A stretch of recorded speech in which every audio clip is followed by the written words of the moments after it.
हमारा आज से भौतिक विज्ञान की क्लास स्टार्ट होने जा रही है, तो आइए जुड़ जाइए हमारे इस यूट्यूब चैनल से।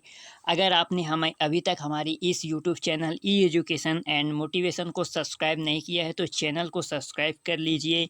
यह जो हमारा कोर्स है भौतिक विज्ञान का, या हिंदी मीडियम के छात्रों को ध्यान में रखते हुए पूरी तरह से डिज़ाइन किया गया है। यह कोर्स पूरा हिंदी मीडियम में उपलब्ध होगा।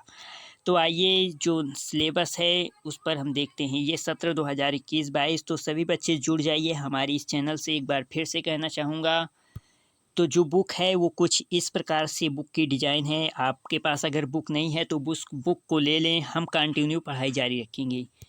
तो आइए इस चैप्टर की जो मेन टॉपिक है, मेन हेडिंग है, उनसे आपको अवगत करा दें।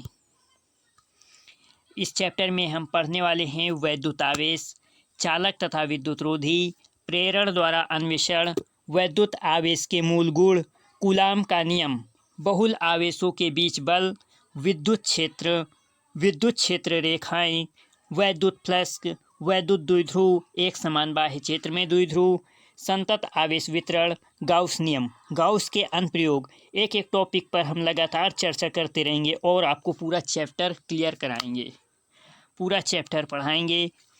अंत में हम कुछ एनसीईआरटी की जो किताब है उसके कुछ महत्वपूर्ण क्वेश्चन आंसरों को भी करवाएंगे। बहुविकल्पी प्रश्न भी होंगे हमारी इसी यूट्यूब चैनल पर, बने रहिए। तो आइए देखते हैं। आज हमारा टॉपिक है घर्षण विद्युत।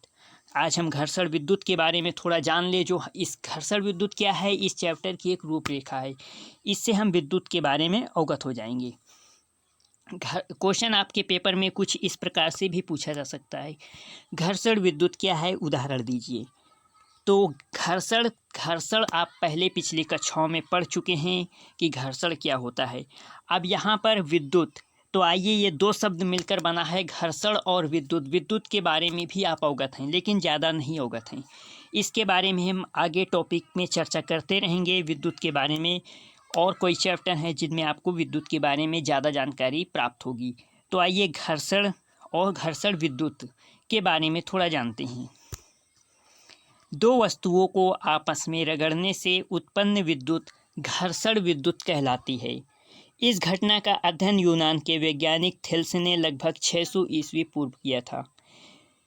दो वस्तुओं मतलब दो वस्तुओं को आपस में रगड़ने से, अगर हम दो वस्तुओं को आपस में रगड़ते हैं तो उनमें से विद्युत उत्पन्न होती है। किस प्रकार की विद्युत उत्पन्न होती है, आइए देखते हैं।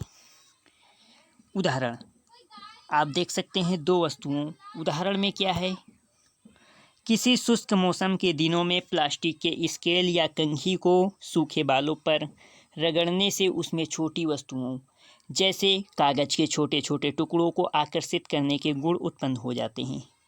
आप इसका प्रयोग घर पर भी कर सकते हैं। आप एक प्लास्टिक के स्केल लेंगे, आपके बाल सूखे होने चाहिए, प्लास्टिक के स्केल को अपने सूखे बालों पर रगड़ेंगे और रगड़ने से पहले आपको छोटे छोटे कागज़ के टुकड़े लेने हैं। किसी साफ जगह पर या कॉपी के ऊपर रख सकते हैं और प्लास्टिक के स्केल को अपने सूखे बालों पर रगड़ेंगे और उसको फिर कागज़ के टुकड़ों के पास ले जाएंगे तो आप देखेंगे कि कागज़ के टुकड़े जो हैं वो आकर्षित होने लगेंगे। तो आइए इसके बारे में हम आगे और चर्चा करेंगे। तो आज के लिए इतना ही। आज आप इस टॉपिक को तैयार कर लीजिए, फिर मिलेंगे अगले टॉपिक पर। तब तक के लिए धन्यवाद।